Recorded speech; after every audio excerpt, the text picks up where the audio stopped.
Chapter 77. The Cognition of the Perfect Purity of the Buddha Field.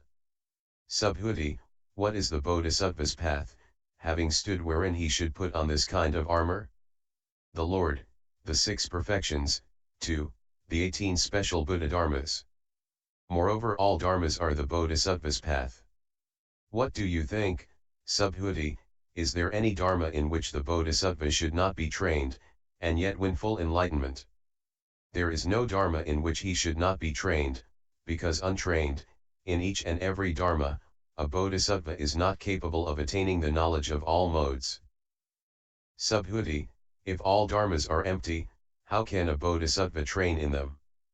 Does he not form discursive ideas about something which is without them if he thinks that, there are so many of these and not of those, these Dharmas are worldly or supramundane, with or without outflows, conditioned or unconditioned, Dharmas of the common people, 2, Dharmas of Arhats, Prajñāpāramitās, or Buddhas.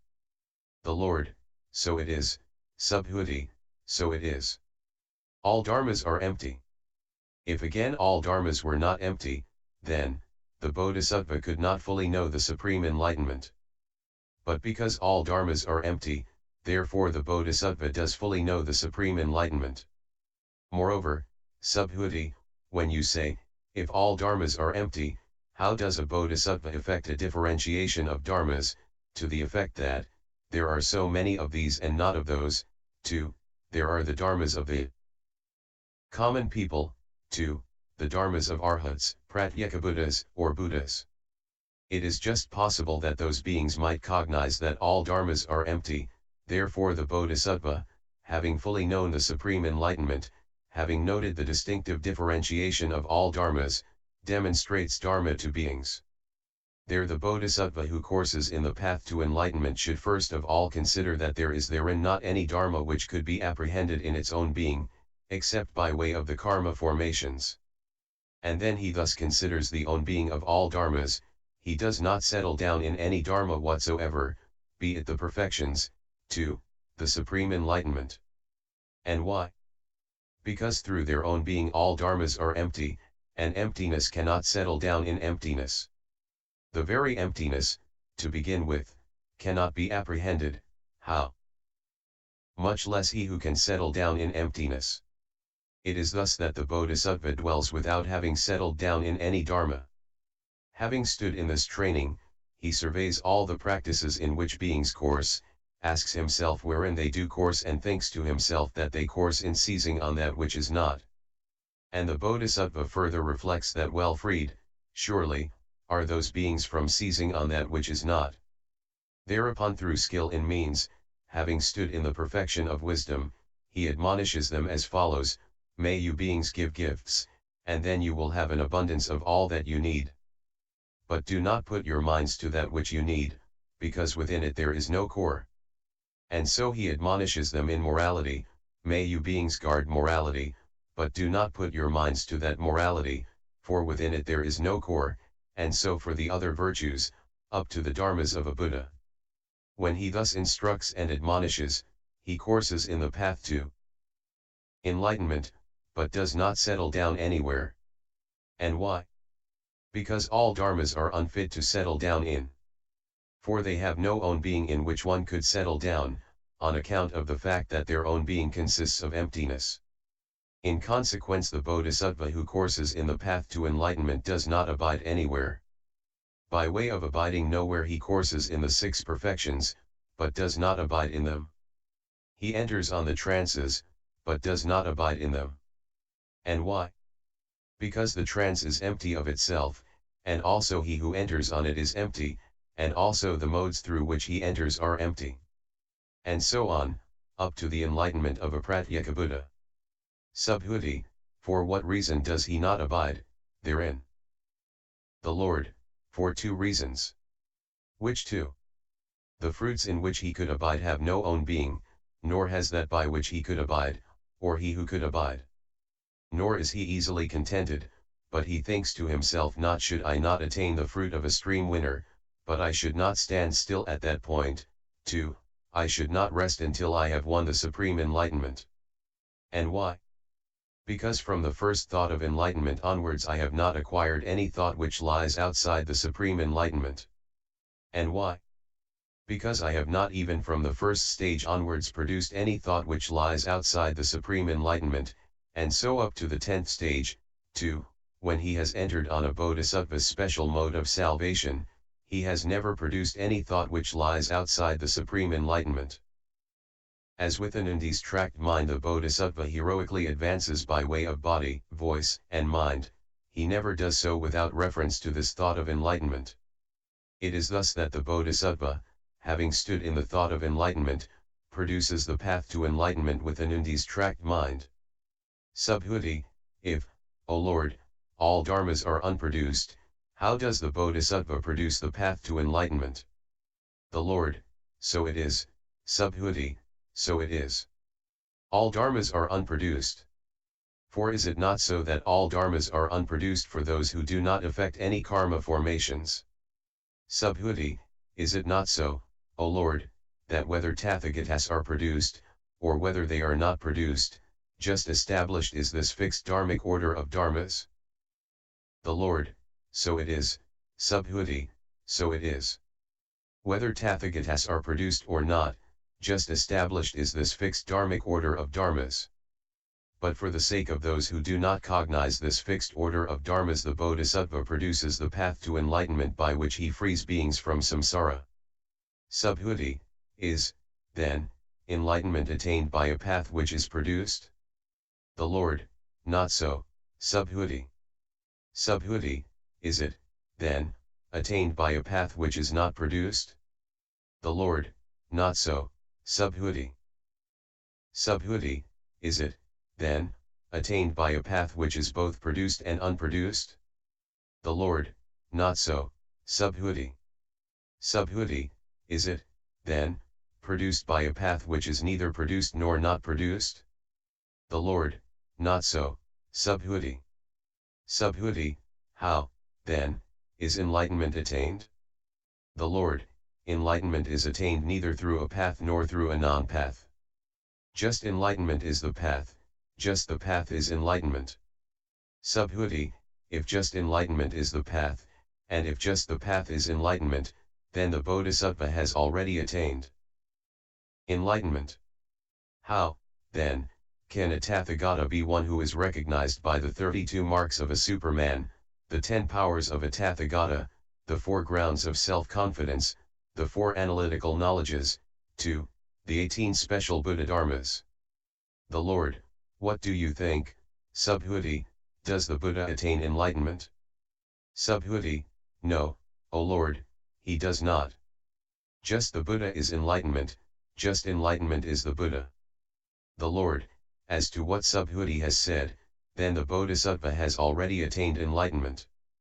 Here a bodhisattva, after he has fulfilled the 6 perfections, 2, the 18 special Buddha dharmas, will, through the adamantine concentration, by a wisdom which is conjoined with one single thought moment, fully know the supreme enlightenment. It is then that he is recognized as a Tathagata, as one who sees all and has full sovereignty over all dharmas. Subhuti, how does a bodhisattva purify the Buddha field? The Lord, here the bodhisattva, from the first thought of enlightenment onward, cleanses away all wickedness of body, speech, and mind, on the part of himself and of others. Through their being perfectly pure, he purifies the Buddha field. Subhuti, what is a bodhisattva's wickedness of body, speech, and mind? The Lord, unwholesome bodily action, i.e. taking life, taking what is not given, and sexual misconduct, that is his wickedness of body. Unwholesome verbal action, i.e. false speech, slander, harsh speech, and frivolous talk, that is his wickedness of speech. Unwholesome mental action, i.e. covetousness, ill will, and wrong views, that is his wickedness of mind. Moreover, any thought of meanness is for a bodhisattva wickedness of mind, and so is any thought of immorality, anger, indolence, distraction, unconcentratedness, or stupidity. Moreover, any morality that is not perfectly pure, that is wickedness for a bodhisattva. And so it is to be deprived of the 4 applications of mindfulness, 2, the wishless concentration, the realization of the fruit of a stream winner when accompanied by the longing for it. 2. The realization of the enlightenment of a Pratyeka when accompanied by the longing for it, the notion of the 5 skandhas, the 12 sense fields and the 18 elements, the notions of women and men, of the triple world, of wholesome and unwholesome. 2. The notion of the conditioned and of the unconditioned, that also is wickedness of body, speech, and mind. In consequence, the Bodhisattva, who courses in perfect wisdom, abandons all those kinds of wickedness, and then he himself gives gifts and also encourages others to giving. He gives food to the hungry, 2.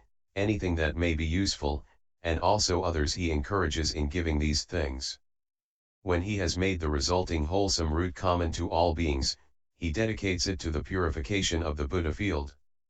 And so with morality, 2. Wisdom.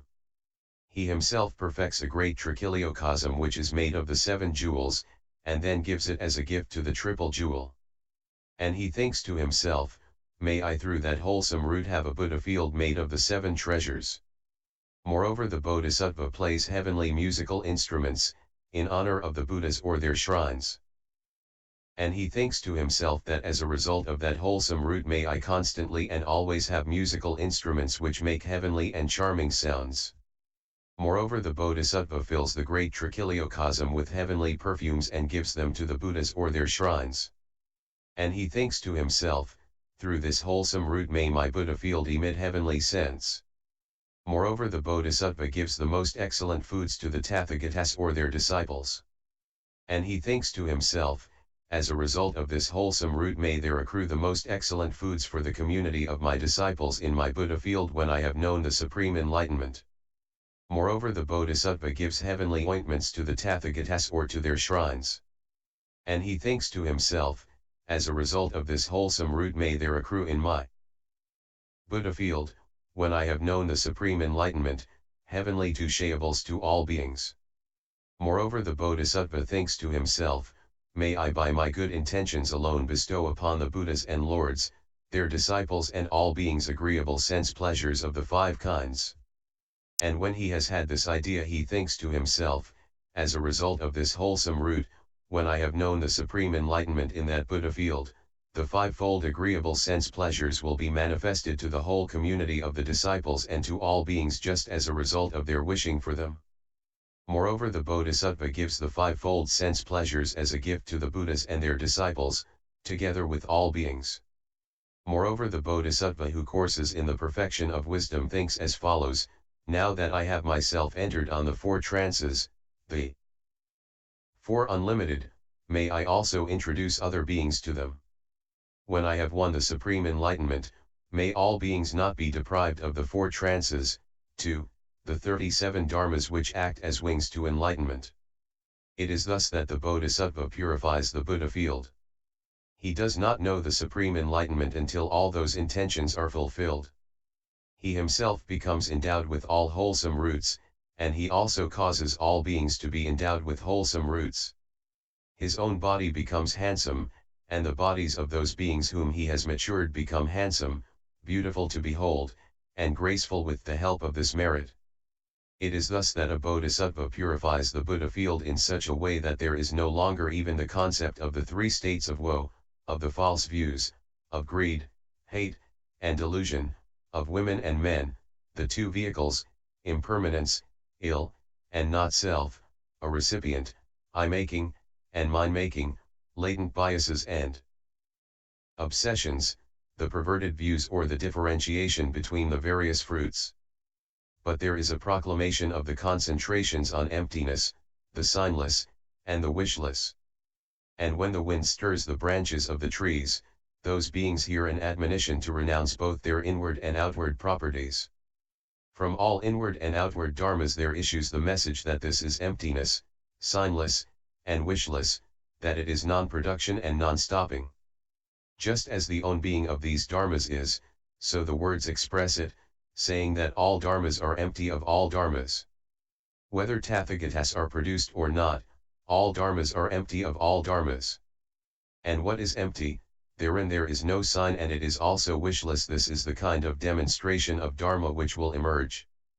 Night and day this kinds of demonstration of Dharma will emerge in that Buddha field when he has fully known the supreme enlightenment. To those who stand, sit, lie down, or walk along. And all the Buddhas and Lords in the world systems in the 10 directions speak in praise of this Tathagata. And those who hear his name, they will also be definitely destined for the supreme enlightenment. And none of the beings to whom the Tathagata, who has won the supreme enlightenment, teaches the Dharma has any uncertainty as to whether this is the Dharma and that is not the Dharma. And why? In the dharmic nature of all dharmas there is no non-dharma, and all of it is dharma. But those beings who are possessed by unwholesome roots, who have not planted wholesome roots under the Buddhas or their disciples, or who have been taken hold of by bad spiritual teachers, they cling to the false view of a self, they cling to all false views. They take their stand on the extremes, i.e. on annihilation or eternity. Seized by a wrong conception they form the notion of fully enlightened Buddhas with regard to those who are not fully enlightened Buddhas. They speak of what is not the Dharma as if it were the Dharma, and they speak of Dharma as if it were not the Dharma. They reject the Dharma, and in consequence when their body has broken up they will after their death fall into a state of woe and a bad destiny, and be reborn in the hells. And the Buddhas and Lords, after they have known the supreme enlightenment, will liberate those beings who are included in samsara from both their evil places of rebirth and from their false views. Thereafter they will establish them in the group of those whose destiny is not fixed either way, and after that they will again be reborn in the states of woe. It is thus that the Bodhisattva purifies the Buddha field, with the result that beings will find no home in anything worldly or supramundane dharmas, dharmas with or without outflows, conditioned or unconditioned dharmas until they all become definitely destined for the supreme enlightenment. Chapter 78. Skill in means in the purification of the Buddha field. Subhuti, is again the Bodhisattva fixed in his destiny, or is he not? The Lord, he is fixed, and not fixed. Subhuti, in which group, then, is he fixed, that of the disciples, that of the Pratyekabuddhas, or that of the Buddhas? The Lord, the Bodhisattva is not fixed on the level of the disciples or Pratyekabuddhas, but he is fixed on the level of a Buddha. Subhuti, is, then, the Bodhisattva fixed when he has had his first thought of enlightenment, or when he has become irreversible, or when he is in his last becoming.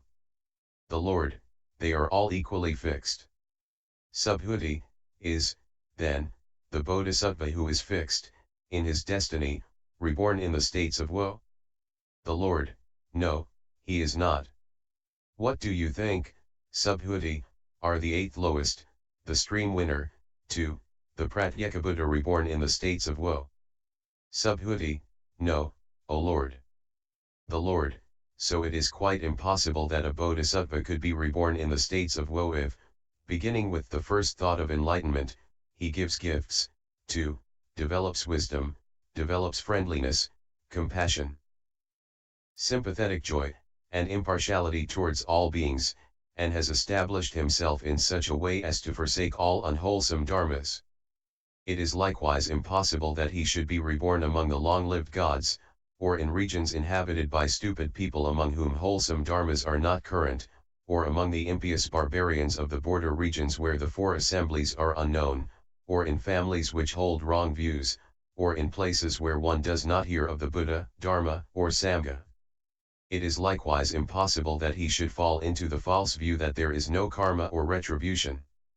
And it is also quite impossible that a Bodhisattva who, from the first thought of enlightenment onwards has resolutely set out for the supreme enlightenment, should commit himself to the 10 unwholesome paths of action. Subhuti, if the Bodhisattva, thus endowed with wholesome roots, is no longer reborn in the odious places of rebirth, how is it that the Tathagata has told about himself those Jataka stories in which he appears as an animal? Whereto had those wholesome roots gone on those occasions? The Lord, it is not as a result of insalubrious karma that the Bodhisattva is reborn as an animal. But he acquires, for the sake of beings, deliberately, of his own free will, any kind of body through which he can work the will of beings. Do arhats or Pratyekabuddhas have that skill in means which would enable them to be reborn as animals? Subhuti, no, O Lord. The Lord, the Tathagata, however, has the skill in means which enables him to be reborn there. And when confronted with those who struggle to kill him, the Bodhisattva renounces himself with supreme patience for the sake of those very beings and does them no harm. In this way, Subhuti, you should know that the Bodhisattva, when for the sake of being he fulfills the great compassion, is even on the way to his supreme enlightenment reborn as an animal, but is not stained by the faults of animal life. Subhuti, having stood in which wholesome dharmas do bodhisattvas acquire these kinds of bodies? The Lord, which is the wholesome dharma that the bodhisattva should not fulfill? The supreme enlightenment is the fulfillment of all wholesome dharmas. Therefore there is not any wholesome dharma which the bodhisattva should not fulfill from the first thought of enlightenment onward until he is seated on the terrace of enlightenment. For it is impossible for him to know the supreme enlightenment while even one single wholesome dharma has remained unfulfilled. Therefore, then, the bodhisattva should, from the first thought of enlightenment onward, train in the i.e. monks, nuns, laymen, and laywomen fulfillment of all wholesome dharmas, and, having trained therein, he reaches the knowledge of all modes and will forsake the last residues of the defilements. Subhuti, how again is it that the bodhisattva, when he is endowed with such pure dharmas, with the holy dharma, without outflows, is reborn in the states of woe or among animals? The Lord, is, then, the Tathagata holy and without outflows? Subhuti, he is, O Lord. The Lord, can, then, the Tathagata conjure up an animal which does his Buddha work, for him? Subhuti, he can, O Lord. The Lord, does, then, the Tathagata become an animal? Subhuti, no, O Lord. The Lord, does he, then, experience an animal's sufferings? Subhuti, no, O Lord. The Lord, it is thus that the Bodhisattva, endowed with the holy dharma without outflows, deliberately and of his own free will acquires a body which enables him to mature beings suitably in accordance with their deserts. Subhuti, can, then, an arhat conjure up a fictitious magical creation who can do the work of an arhat, which generates joyous zest in others? The Lord, he can, Subhuti, he can. It is thus that a bodhisattva endowed with the dharma which is holy and without outflows, acquires deliberately and of his own free will an body which allows him to do a Buddha's work for living beings. But through this body he does not become subject to suffering, nor does he experience painful feelings. What do you think, Subhuti, if a magician exhibits illusory beings, in the shape of elephants, horses, bulls, or any other illusory beings, do they then become actual elephants, horses, bulls, or any other animals? Subhuti, no, O Lord. The Lord, it is thus that the Bodhisattva becomes endowed with the Dharma which is holy and without outflows, and acquires deliberately and of his own free will a body which enables him to work the will of beings, but he does not experience the feelings which normally go with it. Subhuti, greatly skilled in mean, O Lord, is the Bodhisattva who, even when endowed with the holy cognition, acquires any body which enables him to work the will of beings. In which pure dharmas has the Bodhisattva stood when he performed these kinds of skill in means, and yet was not stained by his activities? The Lord, it is when he has stood in perfect wisdom that the Bodhisattva performs these kinds of skill in means, with the result that in all the directions and sub-directions in countless world systems he does the work of beings. But he is not affected by anything anywhere. And why?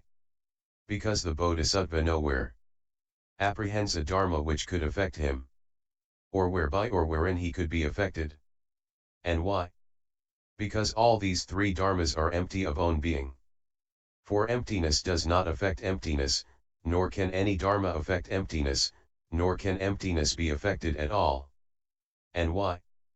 Because emptiness, being empty in its own being, cannot be apprehended in emptiness. This is the emptiness without basis, in which the Bodhisattva has stood before he knows full enlightenment. Subhuti, has he just stood in perfect wisdom and not in other dharmas? The Lord, is there, then, any dharma which is not included in the perfection of wisdom? Subhuti, if perfect wisdom is through its own being empty, how, then, are all dharmas included in it? For in emptiness no dharma is included or non-included. The Lord, are, then, all dharmas empty of all dharmas? Subhuti, they are, O Lord. The Lord, if all dharmas are empty of all dharmas, are, then, not all dharmas included in emptiness? Subhuti, so it is, O Lord. The Lord, by this method also you should know that, when he has stood in perfect wisdom, the Bodhisattva performs this kind of skill in means. Subhuti, how does the Bodhisattva, who courses in perfect wisdom and has stood in the emptiness of all dharmas, conjure up the perfection of super-knowledges, which enables him to travel in the East, to countless world systems, to honor the Buddhas and Lords who stand, hold, and maintain themselves in those world systems, and demonstrate the Dharma there, to hear the Dharma from them, and to plant wholesome roots in the presence of those Buddhas and Lords? The Lord, here, Subhuti, the Bodhisattva who courses in perfect wisdom sees all the countless world systems in the East, as empty. And the Buddhas and Lords who are in them are empty of own being, and they can be described only by way of names and conventional expressions which rely on concepts. All these concepts, however, are empty of own being. If those world systems were not empty of own being, as well as those Buddhas and Lords and the habitual conceptions, then that emptiness would be only a limited one, but because emptiness is not limited, therefore all dharmas are empty of all dharmas. In consequence the Bodhisattva who through his skill in means courses in the perfection of wisdom consummates the perfection of the super-knowledges. Having stood in the super-knowledges, he consummates the heavenly eye, the heavenly ear, the magical powers, the cognition of others' thoughts and the knowledge of the decease and rebirth of beings. And it is not without the super-knowledges that a Bodhisattva can know the supreme enlightenment. Since therefore the enlightenment of a Bodhisattva and the perfection of the super-knowledges are mutually included within each other, one should strive to attain enlightenment through just those super-knowledges. In the process of doing so, the Bodhisattva, with his heavenly eye sees for himself those wholesome dharmas, and he enjoins them also on others. But he does not settle down in these wholesome dharmas. And why? Because they are all empty in their own being. But on account of emptiness one cannot settle down anywhere, or relish that in which one has settled down. For emptiness cannot be relished. Therefore the Bodhisattva, who courses in perfect wisdom, consummates the heavenly eye which enables him to see all dharmas as empty. Thereupon the Bodhisattva, aware of the true dharmic situation, voluntarily performs those deeds which enable him to demonstrate dharma to beings, but without apprehending a being or the concept of a being. It is thus by way of basing himself on nothing at all that the Bodhisattva conjures up the perfection of the super-knowledges, and brings about all the dharmas which should be achieved through these super-knowledges. And here the Bodhisattva, with his heavenly eye, purified, and surpassing that of men, sees the world systems in all the directions, and with the help of his wonder-working powers he travels there and works the will of beings, whether by giving, or morality, by the Buddha dharmas he does the work of those beings. And to beings who are stingy, he demonstrates dharma as follows: do give gifts. For poverty is a painful thing.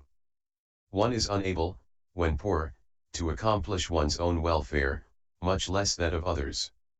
In consequence you yourselves will suffer, and you will also make others suffer. May it not be that overpowered by poverty you will be unable to free from the places of woe those who feed on each other's flesh. And to those who are immoral he demonstrates the Dharma as follows: immorality, O you people, leads to suffering. For through immorality one cannot accomplish one's own welfare, how much less that of others. The immoral will find their punishment in the hells, or in the world of animals, or in the world of yama. Once you have been hurled into the three states of woe, you will be unable to accomplish your own welfare, how much less that of others. Therefore may you not give an opportunity to even one single thought of immorality, so that later on you may have no reason to repent. And to those beings who feel ill will for one another he demonstrates Dharma as follows: may you not feel ill will towards one another. For to those that have angry thoughts not one single wholesome Dharma can manifest itself. It is therefore quite certain that you who are angry towards one another will be reborn in the hells, or the world of animals, or the world of yama. May you not feel even one angry thought, how much less should you give an opportunity to other unwholesome thoughts. He encourages the indolent to vigor, 2. He encourages those who have distracted thoughts to the practice of trance, and the stupid to wisdom, and those who course in greed he encourages to meditate on the unlovely, those who course in hate to the practice of friendliness, and those who course in delusion to meditate on conditioned co-production. Those who have set out on the wrong path he encourages to the right path, whether it be that of the disciples, or the Pratyeka Buddhas. And he demonstrates Dharma to them as follows: those Dharmas in which you have settled down, they are empty in their own being. One cannot possibly settle down in Dharmas which are empty of own being. For emptiness is something in which one cannot settle down. It is thus that the Bodhisattva who courses in perfect wisdom and who has stood in the super-knowledges works the will of beings. No Bodhisattva can demonstrate Dharma to beings without having first stood in the super-knowledges. And it is quite impossible that those who have strayed onto a wrong path can make others enter the true path. Just as a bird without wings cannot soar into space, just so the Bodhisattva cannot demonstrate Dharma without resorting to the super-knowledges. Therefore, then, a Bodhisattva who courses in perfect wisdom should consummate the super-knowledges. When he done so, he makes those beings happy whose will he desires to work. With his heavenly eye he will see countless world systems, and also the beings who are reborn in them. With the help of his wonder-working powers he travels to them, wisely knows their thought with his own thought, and in his wisdom he demonstrates the Dharma just as it is, be it a sermon on giving, 2. A sermon on release. With his heavenly ear element he hears both kinds of sound, heavenly and human.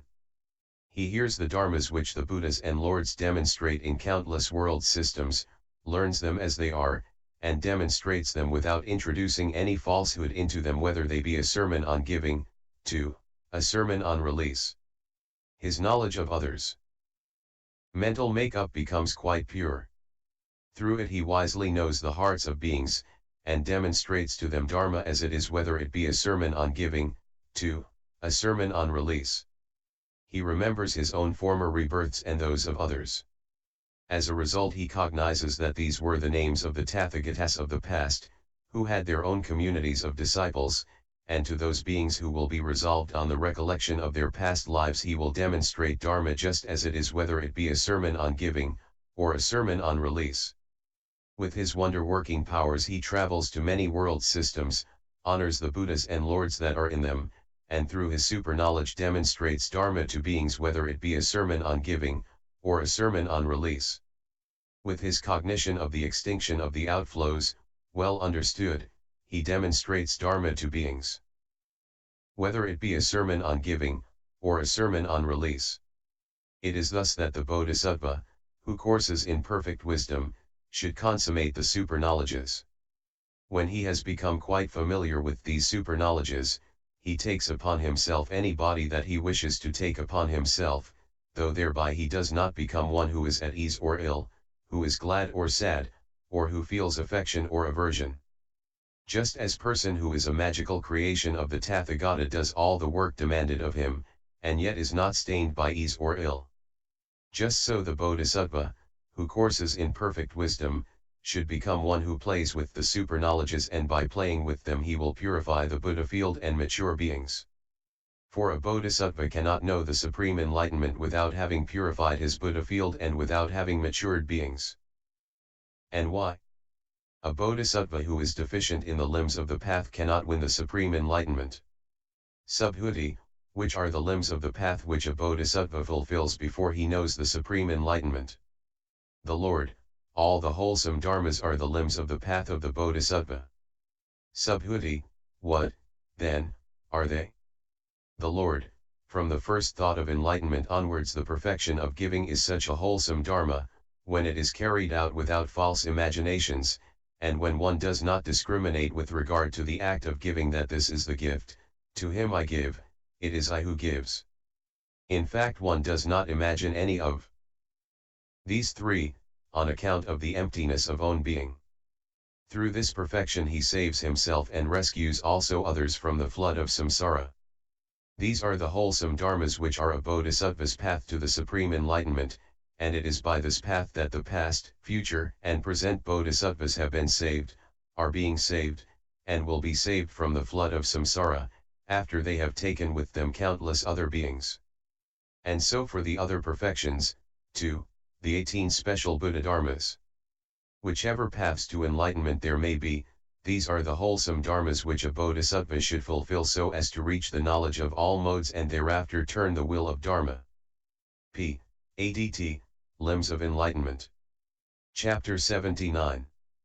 The Expositon of the Non-Existence of Own Being. Subhuti, if these are the dharmas of a bodhisattva, which, then, are the dharmas of a Buddha? The Lord, just these are the dharmas of a Buddha when he fully knows them in all their modes, he then attains the knowledge of all modes and forsakes all the defilements together with their residues. The bodhisattva fully knows these things, but the Tathagata is one who has fully known all dharmas through a wisdom which is conjoined with one single mark. This is the difference between the bodhisattva on the one side and the Tathagata on the other. Just as the candidate is one thing and the one who is established in the fruit is another, and yet they are not both of them not holy persons, just so the bodhisattva stands in the place of a candidate to the unimpeded path, whereas the Tathagata has attained a state of non-blindness for all dharmas. This is the difference between the bodhisattva on the one side and the Tathagata on the other. Subhuti, if, however, these dharmas are empty of own marks, how can with regard to dharmas which are empty of own marks a difference or distinction be apprehended, to the effect that one says, this one is a being in the hells, this one an animal, this one someone in the world of Yama, this one a god, this one a human, this one is on the stage where he becomes one of the clan, 2, this one is a Tathagata. And as these persons cannot be apprehended, so likewise their karma or its karma result. The Lord, so it is, Subhuti, so it is, as you say. In respect of dharmas which are empty of own marks no karma or karma result can be apprehended. But when those too ignorant to cognize dharmas as empty of own marks manufacture a karma, be it badly done or well done, with or without outflows, then, through badly done karma they are hurled into the 3 states of woe, through what is well done they are reborn among gods and men, and through flawless karma they are reborn in the world of form and the formless world. Therefore the bodhisattva, who courses in the perfection of giving, 2, in the 18 special Buddha dharmas, as a flawless practitioner produces these dharmas of a bodhisattva, when he has produced them he enters into the adamantine concentration which is attended by the retinue of the limbs of enlightenment, and then he fully knows the supreme enlightenment, after that he works the will of beings. When that will has been worked, he never again forgets what he has learned, and in consequence he cannot be hurled again into the samsara with its 5 places of rebirth. Subhuti, has, then, the Lord, when he has fully known the supreme enlightenment, apprehended samsara with its 5 places of rebirth? The Lord, certainly not. Subhuti, has, then, the Lord apprehended the dharmas which are black, white, or both black and white? The Lord, certainly not. Subhuti, if they have not been apprehended, how could he conceive of the hells, the world of animals, 2, the stream winner, 2, the Tathagata? The Lord, do, then, those beings cognize all dharmas as empty of own marks? Subhuti, certainly not. The Lord, if those beings were to cognize that all dharmas are empty of own marks, then the Bodhisattva would not set out for the supreme enlightenment, and in consequence he would not set beings free from the three states of woe, 2, from samsara with its 5 places of rebirth. But because beings do not cognize dharmas as empty of own marks, they are not set free from samsara with its 5 places of rebirth. Therefore the Bodhisattva who has heard from the Buddhas and Lords that dharmas are empty of own marks sets out for the supreme enlightenment for the sake of beings. These dharmas do not exist in such a way as the foolish common people have settled down in them.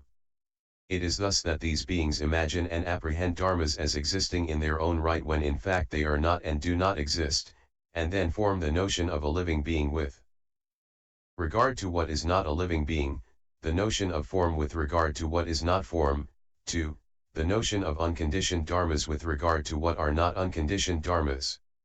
Their thoughts perverted by the perverted views they bring about karma by body, voice, and mind. Such people are not liberated from samsara with its 5 places of rebirth. Therefore the Bodhisattva, coursing in the perfection of wisdom, performs all the wholesome dharmas included in it, and courses in the course of a Bodhisattva with the result that he fully knows the supreme enlightenment. Having fully known them, he proclaims ill, its origination, its stopping, and the progressive path which leads to the stopping of ill. He demonstrates and illuminates them, reveals, explains, and expounds them, and establishes others in them. In these 4 holy truths are included all wholesome dharmas as well as those dharmas which act as wings to enlightenment and through which the respective determination of the 3 treasures takes place. Which 3? The treasure of Buddha, Dharma, and Sangha. Through the manifestation of these 3 treasures beings are liberated from samsara with its 5 places of rebirth. Subhuti, does, then, parinirvana take place through the cognition of ill or through ill, through the cognition of origination or through origination, through the cognition of the stopping of ill or through the stopping of ill, through the cognition of the path or through the path. The Lord, parinirvana does not take place through any of these. But it is the sameness of the 4 holy truths which I have taught as parinirvana. Subhuti, what, then, is the sameness of the 4 holy truths? The Lord, it is where there is no ill nor cognition of ill, no origination nor cognition of origination, no stopping nor cognition of stopping, no path nor cognition or the path. The suchness of those holy truths, their non-falseness, their dharmahood, i.e., the dharma element, fixed sequence of dharma, stability of dharma. It is the element, i.e. the dharma element, which is firmly established whether tathagatas are produced or not, and conduces to the dharmic state which is undiluted and never fails. Thus it is that a bodhisattva who courses in perfect wisdom courses towards the understanding of the truths. And yet the truths are not something that should be understood. Subhuti, and how again does the bodhisattva who courses in perfect wisdom course towards the understanding of the truths? As he courses so he understands the truths, and when he has fully known them he penetrates to their thusness, with the result that he does not fall on the level of a disciple or pratyekabuddha, but enters on a bodhisattva's special way of salvation. The Lord, here the bodhisattva, who courses in perfect wisdom, does not see those dharmas in such a way that, when seeing them, he apprehends any dharma whatever. Not apprehending them, he sees that all dharmas are empty. He sees that they are all empty, whether they are included in the truths or not included in them. When he views things in this way, the bodhisattva who enters on a bodhisattva's special way of salvation becomes established on the stage of those who have become one of the bodhisattva clan, and as a result he cannot fall from the summits unto the level of a disciple or pratyekabuddha. Having stood on the level of the bodhisattva clan, he produces the 4 trances, the 4 unlimited, and the 4 formless attainments.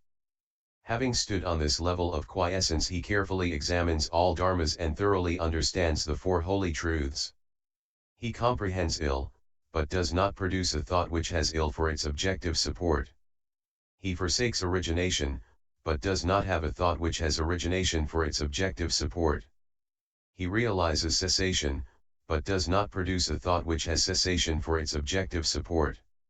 He develops the path, but does not produce a thought which has the path for its objective support.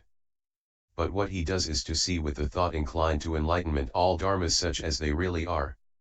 Subhuti, what is the real truth about dharmas such as they are? The Lord, emptiness. Subhuti, what emptiness? The Lord, the emptiness of own marks. Through this kind of insight he discerns that all dharmas are empty. Not of any dharma does he see an own being which would provide him with an existent on which he has stood when fully knowing enlightenment. Subhuti, is, then, enlightenment non-existent? The Lord, so it is, Subhuti, so it is, as you say. Enlightenment also is a non-existent. It has not been made by Buddhas, Pratyekabuddhas, or Arhats, nor by those bodhisattvas who here course towards enlightenment.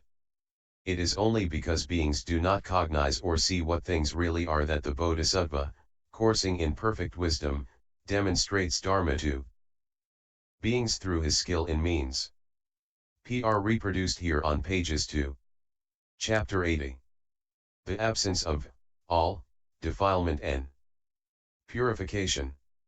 Subhuti, if all dharmas in their own being are non-existent, and if they have not been made by the Buddhas, Pratyekabuddhas, or Arhats, by the stream winners, by the candidates, to the fruits, or by the bodhisattvas who course towards enlightenment, how can one conceive of any distinction between these dharmas, and how can one respectively determine them as denizens of the hells, as animals, as humans?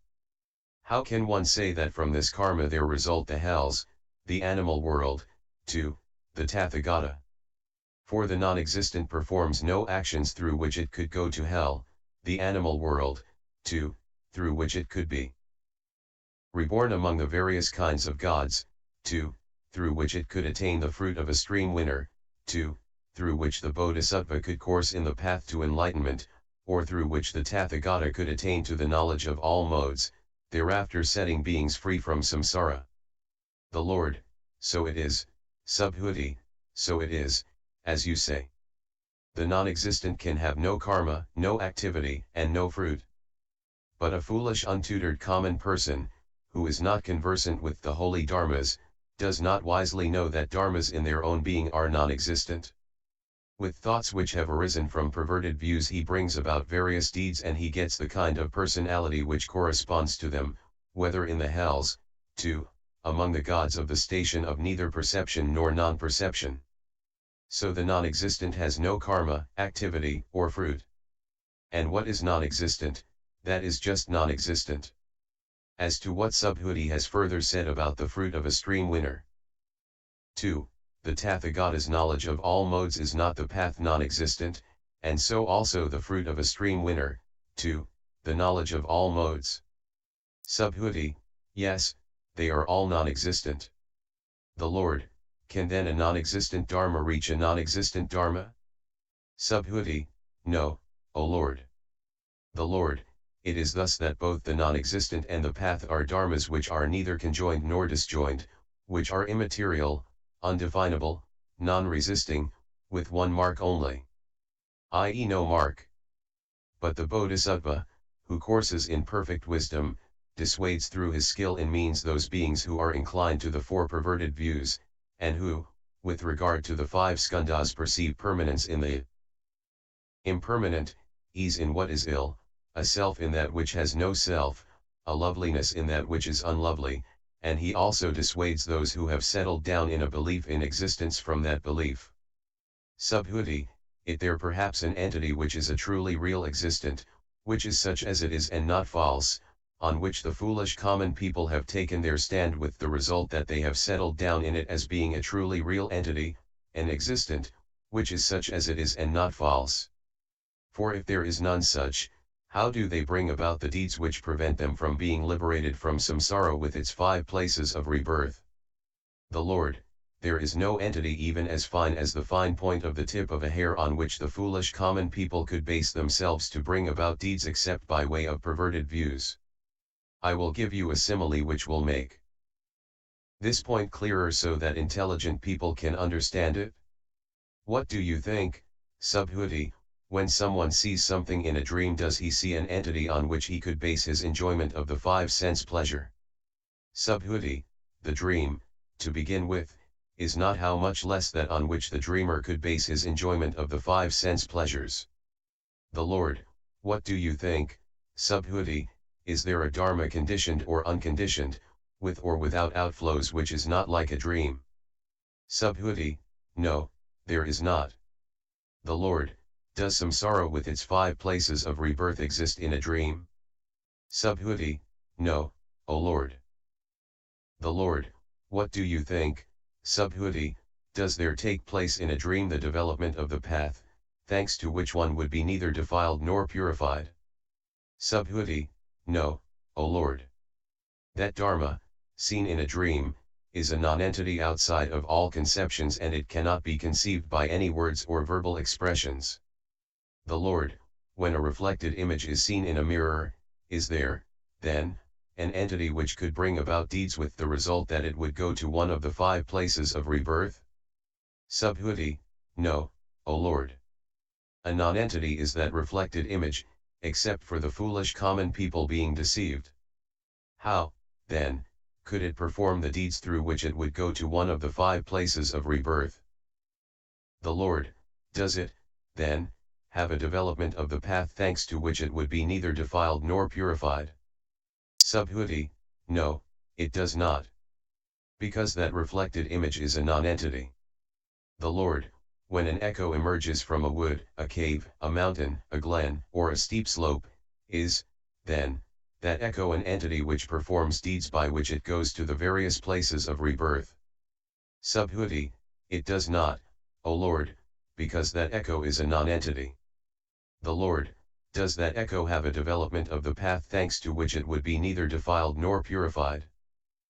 Subhuti, it does not, because absolutely that echo does not exist.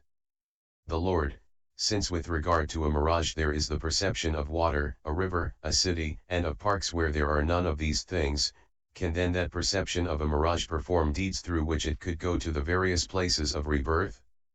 Subhuti, no, it cannot, because absolutely there is in that mirage no water, river, city, or park, except for a perversion of perception and a delusion of the eye. The Lord, does there take place in this perverted perception a development of the path thanks to which it would be neither defiled nor purified? Subhuti, no, O Lord.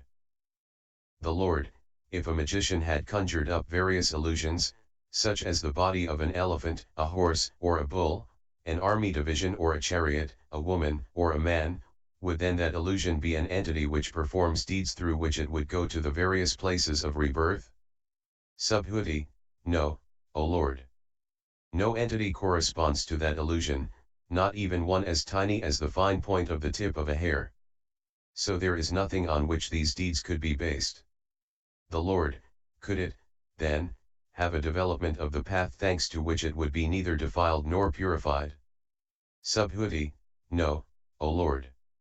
On the part of a dharma which is a non-entity, how could there be a development of the path, or a defilement of purification? The Lord, is an illusory magical creation, conjured up by the Tathagata, an entity which performs deeds through which it would go to the various places of rebirth? Subhuti, no, O Lord. That magical creation is a non-entity. The Lord, could, then, that illusory magical creation have a development of the path, thanks to which it would be neither defiled nor purified? Subhuti, no, O Lord. The Lord, what do you think, Subhuti, is anyone therein defiled or purified? Subhuti, no, O Lord. The Lord, just because there is no one who is defiled or purified, so there is no defilement or purification. And why?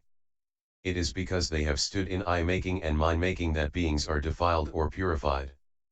But since one who sees true reality is neither defiled nor purified, there is, in fact, no defilement or purification. Continued, Chapter 81.